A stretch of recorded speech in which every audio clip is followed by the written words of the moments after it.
Well, traditionally, graduation ceremonies are the time when we come together to honor your achievements over the course of your college experience and celebrate the commencement of the new journey on which you're about to embark. But we all know this is obviously not a traditional graduation. The honor part is certainly appropriate, even more than usual. It was just a few months ago that the world you had worked so hard to prepare for was turned upside down. You were yanked away from the community you had built at school, often without even a chance to say goodbye. Plans for jobs or internships or gap travels were derailed, and yet you persevered, building on your previous hard work and still adjusting to a radically new set of demands and expectations. So congratulations are definitely in order. The celebration part, though, may seem a little hollow right now. Many of you still don't know where you will end up living, how you will pay off your debts, or how your parents will cope with their own losses. Your grandparents are most at risk for the medical impact of COVID-19, but you and your generation are most at risk for the economic impact, since you never even got your foot in the door before everything slammed shut.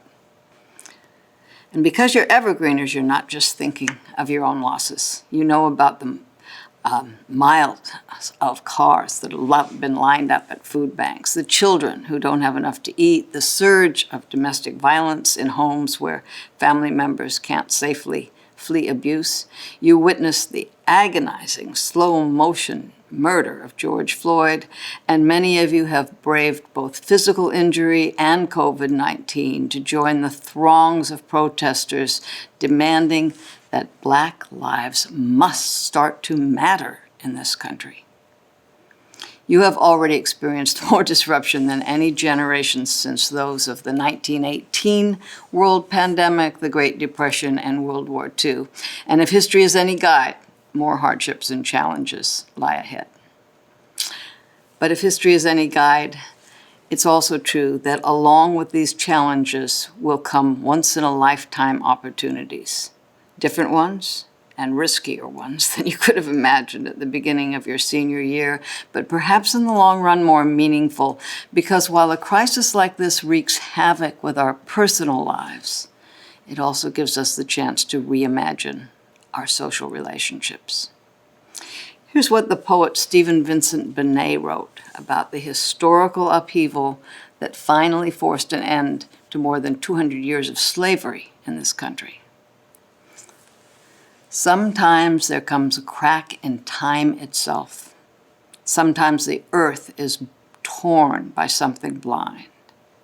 Sometimes an image that has stood so long it seems implanted as the polar star is moved against by an unfathomed force that suddenly will not have it anymore. This may be poetry, but it's also social science. Researchers call such cracks inflection points or hinge events. Whatever you call them, they're hell to navigate. People are injured, even crushed by falling debris. We lose many things we treasured, but there's this as well. Such cracks shine a light on the hidden corners and inner workings of our social landscape, allowing us to go in and identify the overgrown pathways, the dead ends left by incompleted road work, the unapproved constructions that have been put up that block the sun or cut communities off from each other. And during a crack in time, when the entire geography of social life is destabilized, we have a chance to rearrange the landscape and replace the structures that block our progress. Institutions once thought too big to fail turn out to be too unwieldy to be worth repairing.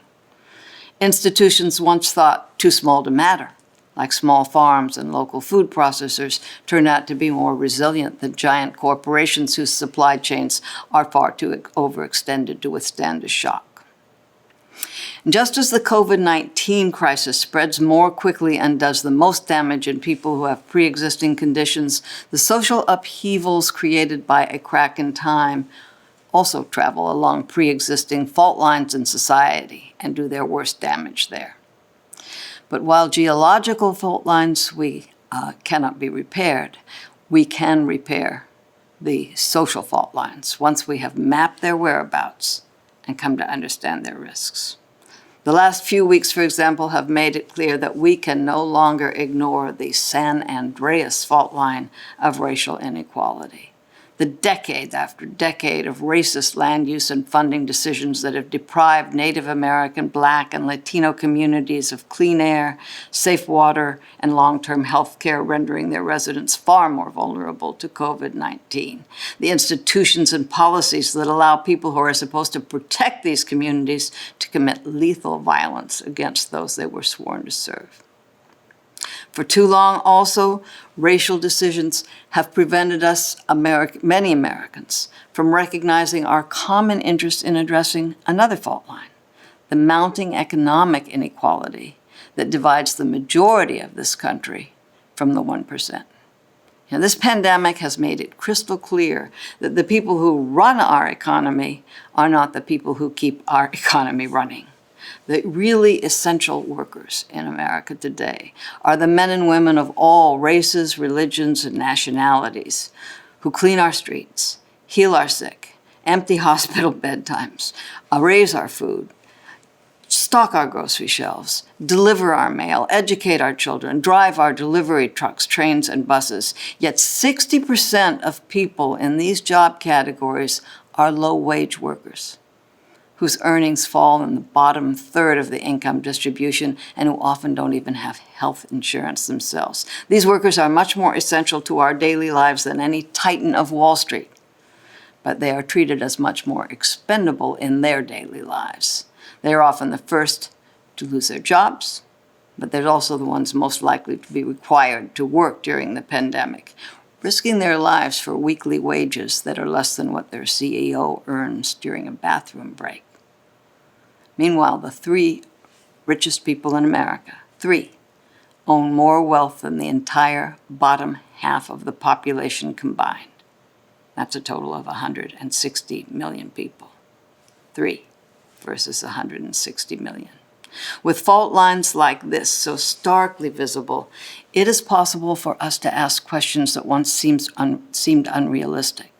Does it really make sense to have a healthcare system where people who don't have paid sick leave are almost twice as likely to go to work sick and infect others as workers with paid leave? And if they lose their health they'll lose their health insurance entirely if their workplace closes to protect the community from a pandemic. Should we really react to the shock waves of global collapse by closing borders, spreading xenophobia, competing with other countries to monopolize vaccines? Or can we support localized food production and supply claims while increasing our participation in the types of globalization that are good for everyone, such as arms treaties and international environmental agreements? You know, most Americans today want to hear constructive answers to these kind of questions. But as Martin Luther King used to remind us, human progress never rolls in on the wheels of inevitability. It depends on how many people are willing to push and in what direction they push. When the Black Death swept across the world in the 14th century, wiping out half the population of Europe, the theocratic empires of Eastern Europe were able to bring the peasantry even more tightly under their control. But in Western Europe, work refusals and peasant rebellions and urban strikes led to the end of serfdom. When the pandemic of 1918 to 1919 killed millions around the world, right-wing politicians in Germany gave fascism a huge boost by blaming foreigners and Jews. But in other parts of Europe, activists organized and won health care for all. Here in the post-pandemic United States, President Harding ran on the slogan, "A return to normalcy." But the normalcy he returned us to was the corruption of the Gilded Age, which created a surge of inequality that helped trigger the Great Depression. But during that crack in time, Americans rejected a return to normal. Instead, we committed to the New Deal, reined in monopolies, invested in rural electrification and crop insurance, passed the Fair Labor Standards Act, halved the poverty rates of elders, made the Works Progress Administration create new jobs, and the Civilian Conservation Corps hired young people to improve rather than plunder our national park. Now, that New Deal contained more racial and gender exclusions than it would have if your generation had been around.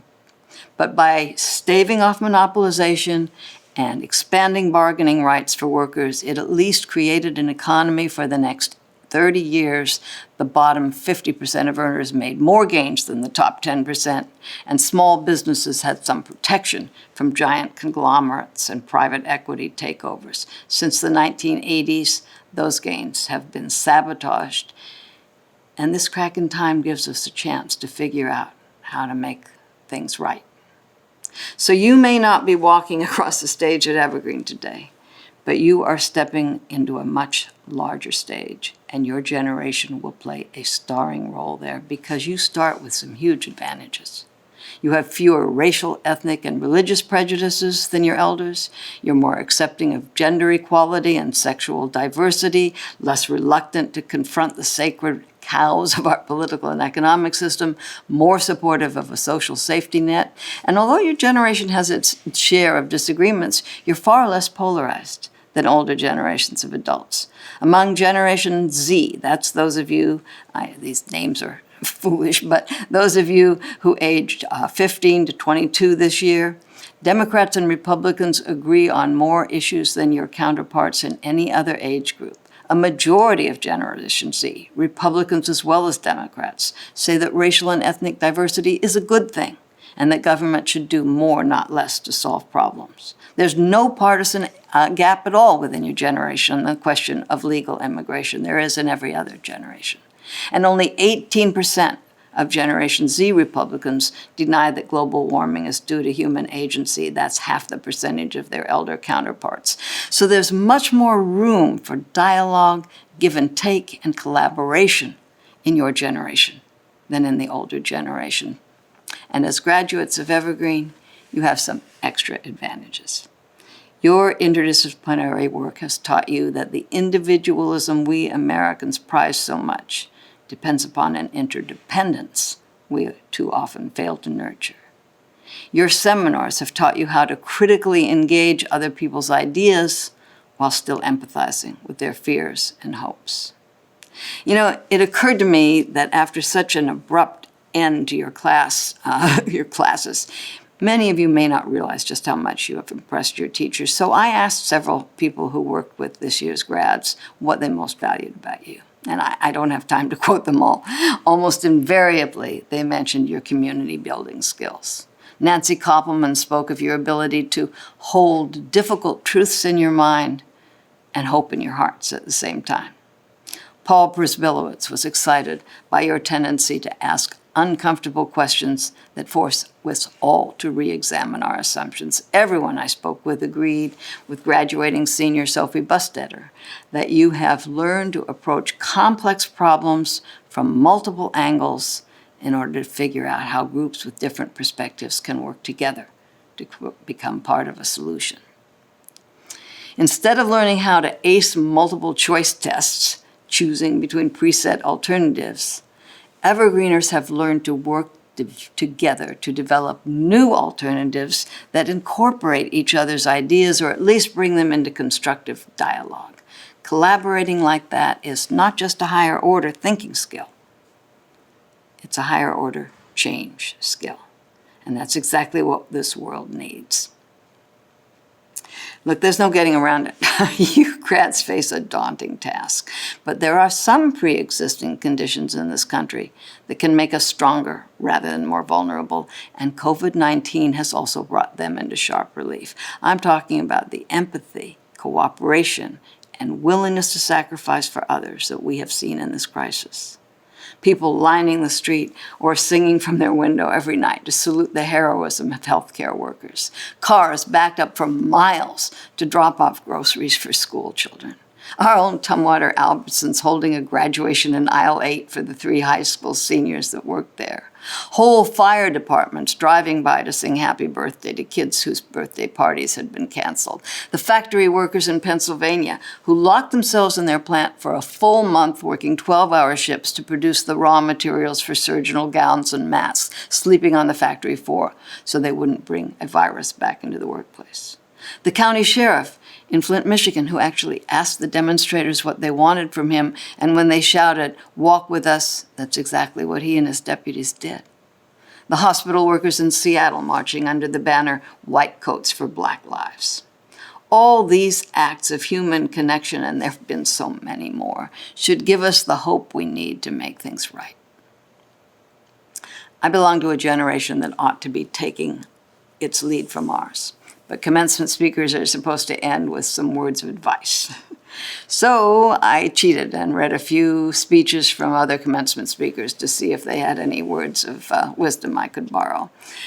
I have to say, I was pretty disappointed by how many speakers seemed to think they had to sugarcoat things for you.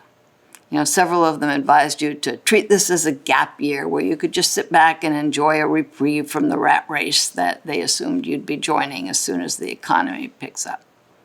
Well, of course, you should take whatever joy you can in times like this. And certainly self-care is absolutely essential. But overall, my advice is quite different.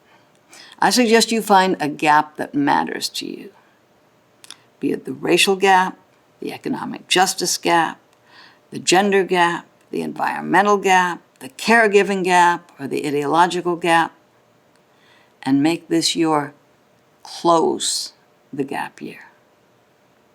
I think you'll be surprised by how many people will step forward to build bridges with you. So congratulations, keep well, stay strong, and please help make 2020 a new commencement for all of us. Thank you.